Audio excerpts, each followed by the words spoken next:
எப்பயுமே வந்து நான் ஐயோ இப்ப நம்ம அக்கௌண்ட்ல பணம் இல்லையே அப்படிங்கிற ஒரு பயமே இருக்காது எனக்கு.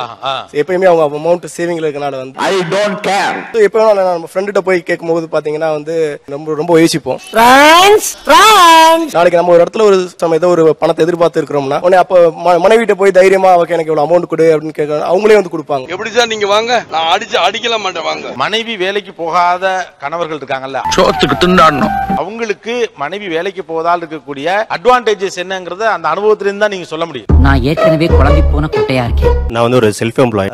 என்னோட பிசினஸ் வந்து அடுத்த கட்டத்துக்கு எடுத்துட்டு போறதுக்கு ஃபேமிலியோட சர்வைவல பத்தின கவலை வந்து எனக்கு வந்து இல்ல. ஓஹோ, இப்படியும் குடும்பம் நடத்தலாமா? பிசினஸோட எண்ட்ல அதை விரிவாக்கம் பண்றதுக்கான கவலை வந்து எனக்கு வந்து இல்ல. தாண்டா பண்ணி மேய்க்கிறவன பூரா பக்கத்துல வச்ச பத்தியா என் புத்திய சப்பல்ஸ்ல அடிக்கிறான். வைஃபோட சம்பாத்தியம் இருக்குன்ற ஒரு பெரிய பவர் தான் வந்து.